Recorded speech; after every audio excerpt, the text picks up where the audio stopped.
keep working towards it. Like, you know, it's like, and I understand it now. It's like no one can do anything for you. Yeah. Like no one's gonna come and discover you, or you know, you've got to work your way step by step by step by step by step, and you want to, because that's what's going to inform your process. It's what's going to inform the way that you work, the things that you choose to work on. It's every step matters.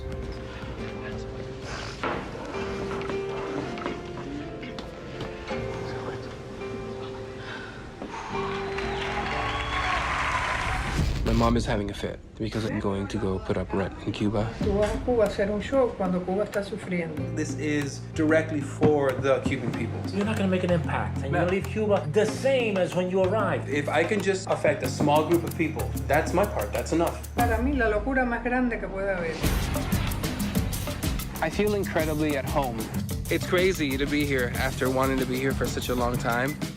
We're calling it Broadway Survivor. You were put on the island and you have so many tools to deal with. Ay, no hay agua. They're dealing with life and death issues.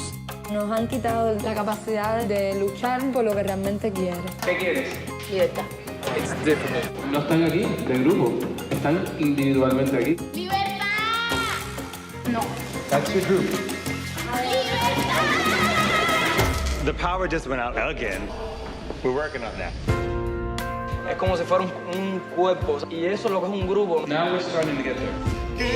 525.600 minutos. Me identifico con muchos personajes de la obra. Estando en los ensayos de REN, decidí hacerme la prueba para el HIV. ¿Cómo puedes?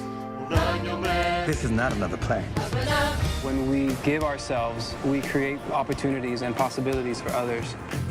La única manera también de subsistir, uno como ayudándose uno a los otros. The most meaningful part of Rent is how a group of friends form a family and how they take care of one another. Así que les doy gracias a ustedes por ser mi familia. Havana, Cuba.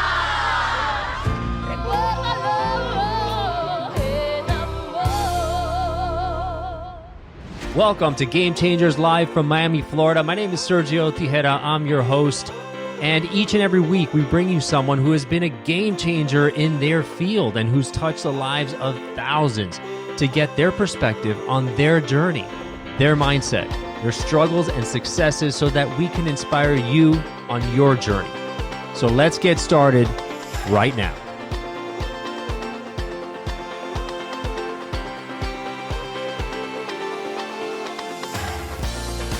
And welcome everybody to Game Changers Live. You can catch us each and every week here on Apple Podcasts, Spotify, Google Podcasts, LinkedIn, YouTube, wherever you catch your podcasts.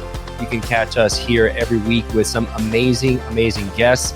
And my guest this week is a local, let's call him a celebrity. It's Señor Jr. He was born and raised here in Miami, Florida in the summer of 2021.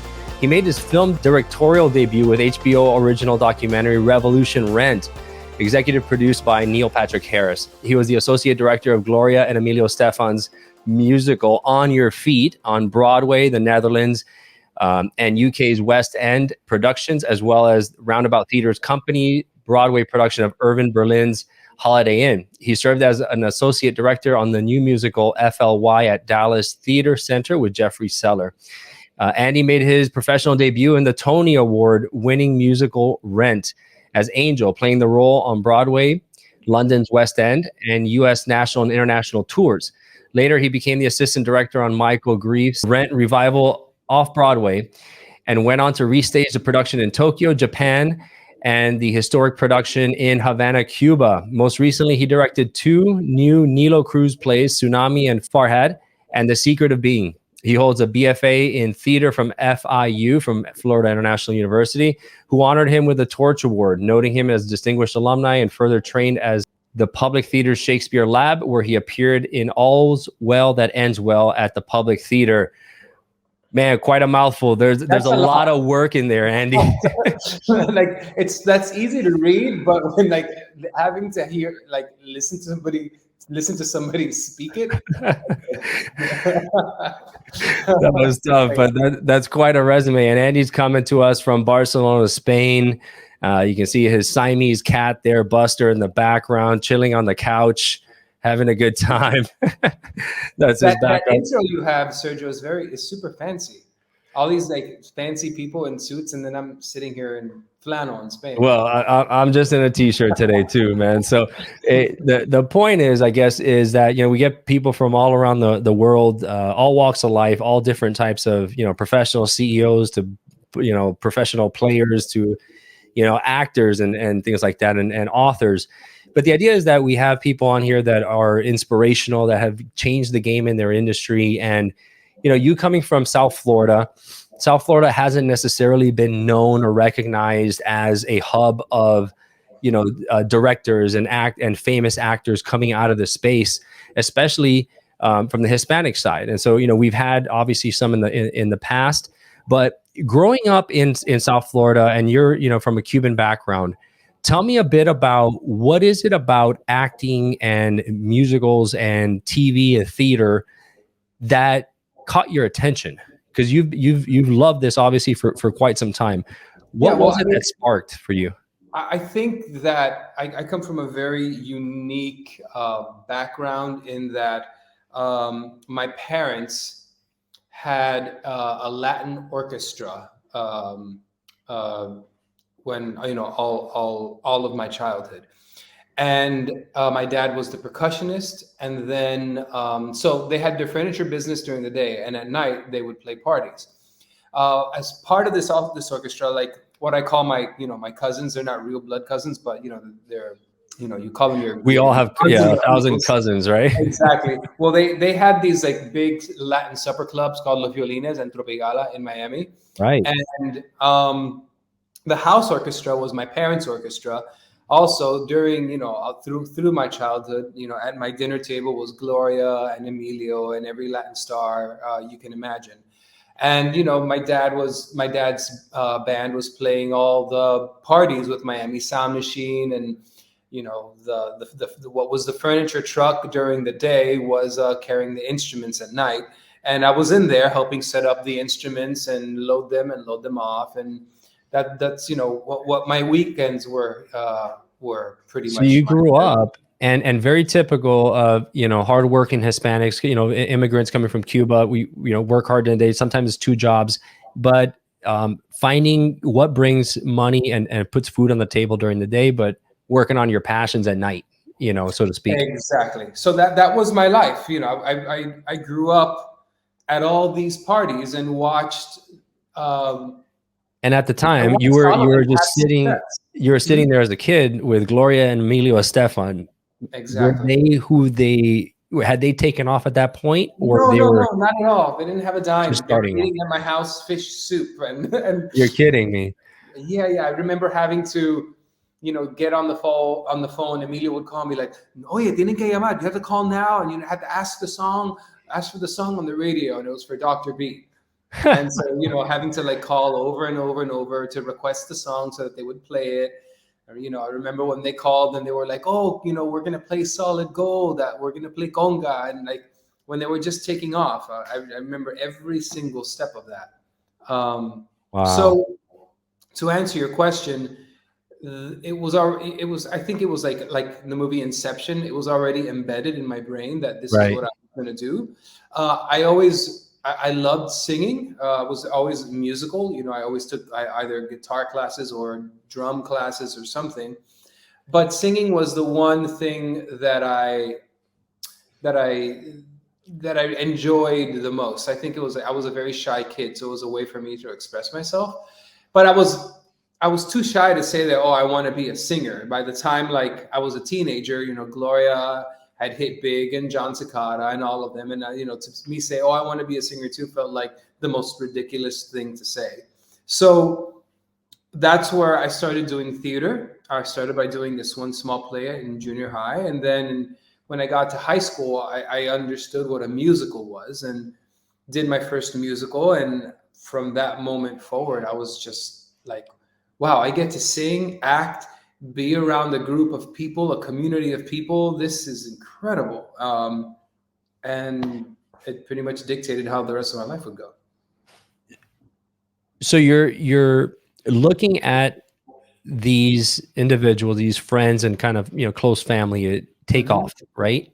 Yep. Why did you think it was so ridiculous for you to follow in their footsteps?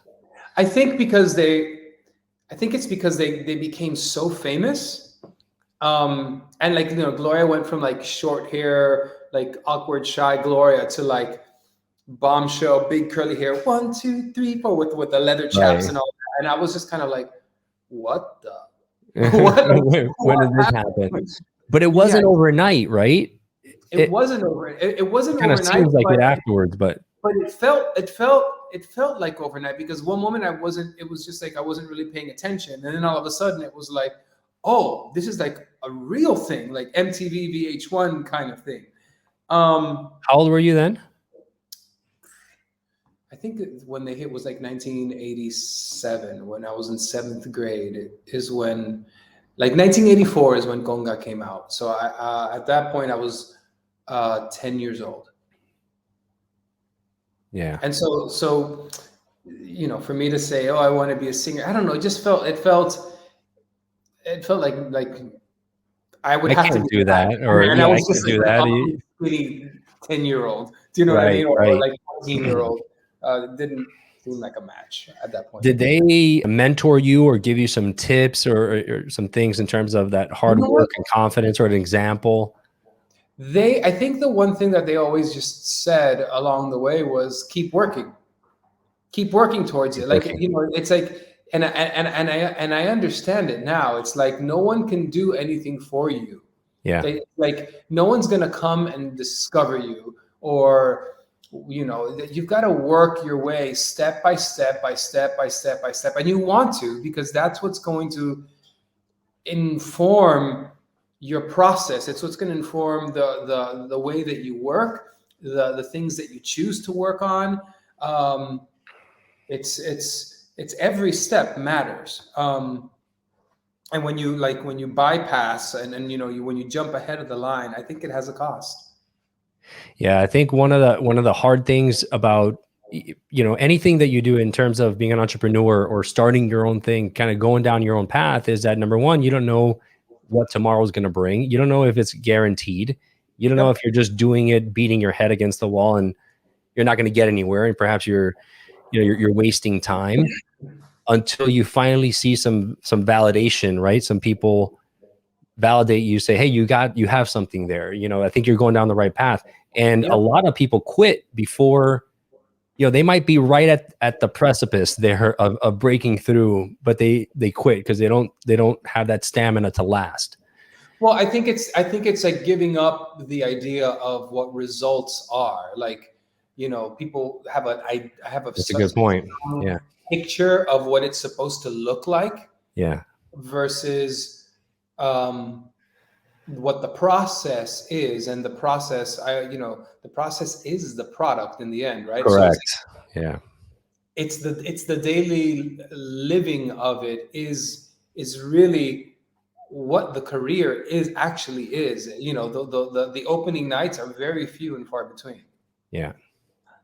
It falling in love with the process, that is what you live for. The result of the opening night is just almost a byproduct, right? But if it's a complete byproduct. My niece has a great voice, and she loves to sing, and she used to say to me all for a very long time, Tio, I want to be a singer, I want to be a singer, I want to be a singer. And then into like her early adulthood, and then around the time when she was 18, she's like, I want to be a singer. I was like, no, you don't. And she's like, why do you say that? It's like, you don't, because you don't sing. Like, you're not people singing. fall in love with the image of it. You love the idea of being a singer, but being a singer means singing every day, wherever it is. No one can stop you. Right. It's what you do. And once you get to you get to your goal, right? You get to the mountaintop, your mountaintop. Maybe it's that first one, just maybe being on stage in front of 10 people. That's your initial mountaintop. You get there, and then you see other mountaintops. And then, okay, well, when am I going to be happy? When I get to the next one? Well, when you get to the next one, you see others, you three more. You'll never be happy unless you fall in love with with the journey. Absolutely. It's like it's like that dangling carrot that's in front of you, and you keep chasing the carrot, and it's fun in a sense because it's motivating. But I think I knew from early on that I'm going to do this whether I'm successful at it or not. Mm-hmm. And it doesn't matter where. It's like I move around the world, and it's like I can't help but do it. Exactly. It doesn't matter. It's like it doesn't matter. You could put me in the middle of like some random island, and this is what I'll do. That's when you know you're on the right path because it feels right. Yeah, and you're not doing it for the money. Sometimes I'm an actor, sometimes I'm a producer, sometimes I'm directing, and it's just like it's always changing because it's not. It's just I love the medium of what is storytelling, entertainment, and music, and I'm just not attached to what it's supposed to look like. One of the things I love about being on stage is the ability to influence the reactions and the emotions of so many people almost at once, right? It's almost magical. Well, you hope you can. You hope you can. That's kind of the dream, right? But once you get a taste of that, it's very powerful and it's incredible. I mean, is that the kind of feeling that you get when you're on stage and you're singing? What's going through your mind? Are you just lost in your words and your thoughts, and are you performing in front of others? What's going through? Give me that idea. Well, it's been 10 years since I've been on stage. However, or acting, let's say. I think that if you're really invested and you're committed to what it is that you're doing, you have objectives as an actor. You're like, I'm out to cause this, and because and then this is the obstacle, and then this is how I'm going to go about getting what it is that I want, right? So you're kind of playing your objectives, that the character's objectives. So I think when I was a kid, I was like, am I standing up straight? You're concerned with yourself, but I think that as you mature and as you become a professional, that kind of goes out the window. So one of the things that happens to people, and it happens in every career, right, or in any situation, is that we get into our own head. We become very self-critical. We say, if you're talking in public in front of let's say a board meeting, and you're thinking about the same things, right? Oh my God, you're reading their faces. What do they think how am I landing? Do I look, like a fool, or am I not saying things right? You become so critical. How do you get out of your own head so that you can just flow? Well, you can't. I think you just can't. Like, that's something that's a human being. That's what a human does. Is to constantly comment and chatter and chatter and chatter and chatter. I think it's when you start thinking about how do I get out of my own head, and it's just like it's a concept. So how do I get in my own head is just a sentence that it's a concept. It's not like in reality, right? Right. It's always going to be there, but you need to find a way to not buy in. You find something that's more important.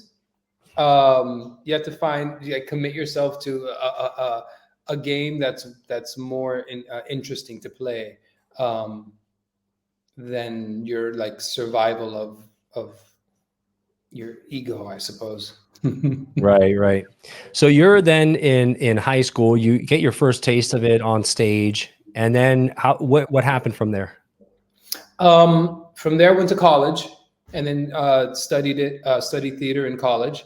And then right as I was graduating and I was auditioning for grad schools, I was cast in Rent, which had just opened on Broadway a year before.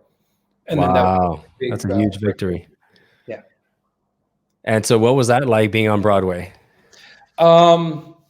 It was fast. I was like in the biggest Broadway show of the time, and I was 22 years old. And it was intense. It was like just all my dreams coming true at that, just like, and then, traveling, I got to do the Broadway company, the London company, just all over the place. And it was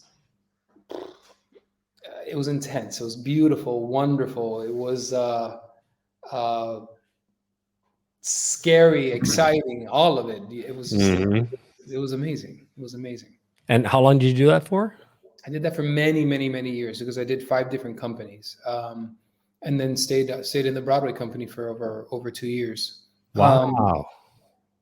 But I would say like almost, I think I was involved with Rent from just after its opening all the way till its closing, and then I'm still involved with the show because I direct it all over the world still. Oh my goodness! And so, where have you done shows in the world as a director? Yeah. I did. My first production was in Japan. I also directed it in Cuba. I directed it in Korea, and in the U.S. Wow. In South Korea, I assume? South Korea, yes. Definitely not in North Korea. Wow. And in Havana, I mean, what was that like? That must have been just a once-in-a-lifetime experience. That was one of those moments where and I feel like I've been fortunate enough to have a good handful of them, but it's one of those moments where it's like where you feel like everything that you've done in your life and like the way everything has worked out is like for a purpose and like destiny, like in some like higher calling kind of thing. That was definitely one of those moments. Just finding myself in Cuba, working with Cuban actors, putting up that show and with that message, was just mind blowing. How much time and work does it take to put on a show like this? For somebody who's not involved with this, like, I would say, like, if you put up like a typical show, you could put it up in 4 weeks. If it's something that's a little more intense and a little more complicated, 6 weeks. But like something like going into Havana, they had never done musical theater before, so that took, I would say that took 2 months. That took about 8 weeks to in what is the whole entire process. Wow. Well, I mean, that's pretty quick. Going in there, having never done musical theater, that's actually quite an achievement, I think. Yeah, it's like morning and night. It's like high intensity, long hours, like incredibly concentrated rehearsal. And what were the differences when you went to Tokyo and you're playing in front of a Japanese crowd? Does the humor change? Do they find other things more interesting? And well, I've done it as an actor and as a director in that's foreign markets, particularly Asia. You don't get the audience response that, like, the typical throughout the show. You just get at the very end, they scream and they jump to their feet, and it's intense. It's a very respectful, quiet audience, pretty much, and they're just intently listening and intently invested. Interesting. And you were in playing in London as well, and a number of other places. What was that like? In London, that was a big adjustment. What the British find funny is very different from what the Americans find funny. So all of a sudden, like let's say as an actor, the things that I was doing in the States the week before, all of a sudden weren't funny in the UK, and they were finding other things funny. I was like, oh, I didn't know that was funny. Oh, well, and then you make a little switch, and then you start, playing to the other humor. And when you're switching between, let's say, productions, how much time is there? Is it, do you go from one to the other, or do you take, a couple months off? When I did the West End in London, I was in Seattle on tour, and then I think I had a 3-day rehearsal, and then was in the show in London immediately. Wow. Yeah. Wow, that's pretty quick. That's very fast. So it's not easy then, kind of to keep relationships if you're on the road and moving around everywhere, not at right? that time. No, definitely not at that time. Now it is, because now I'm the director, and so I get to be home here in Spain a lot, but not when you're on tour. And so now you have, and by the way, for everyone listening, we're putting this episode out this week because it's still running right now on your feet in the Coral Gables Actors Playhouse. My wife and I went to go see it, and having grown up in Miami in the Cuban culture and having watched the Gloria and Emilio Estefan's journey as a kid and then as an adult, you kind of feel like it's family, right? And you're rooting for them and seeing them go through their trials and tribulations and successes. I have to tell you, that musical had me like in tears, and then in joy, and then in tears again, and then in joy again. It was like a roller coaster. And so if you haven't seen it, you have to go check it out because it's really very, very well done. It's a lot of fun. I mean, there's a lot of music, excitement, but a lot of, drama and tragedy. And you really feel what they went through, through the struggles, right? Like you said, you don't see all the things that they have to go through step by step, all the pushing, all the rejection they got until they finally made it. The fact that they played, what was it, a bar mitzvah? They went from a bar mitzvah to the Italian wedding to Vegas to it's and listen, and even when they made it with Conga, then it was like, now they want to do an album, and it's like, no, the record company wanted more songs like Conga. Like, it never ends. That's right. That's right. Even at that point, it never ends. And her relationship with her mother, that's something that I didn't realize was so strenuous, over so many years.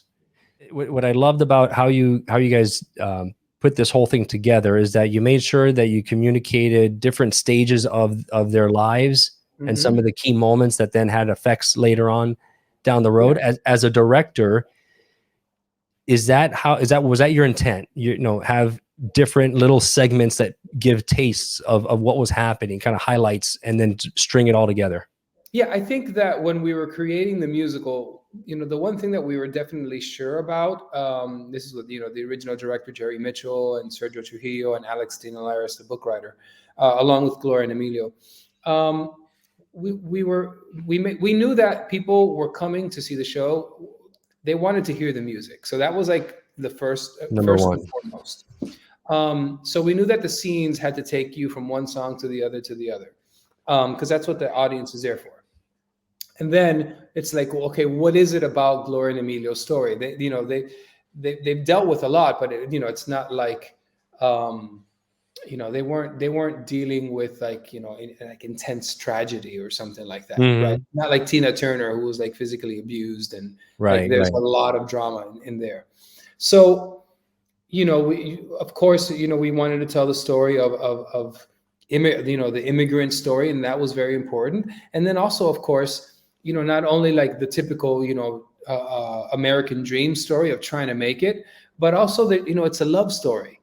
Yeah. It's the love story of two people who came together and built something beautiful and are still together.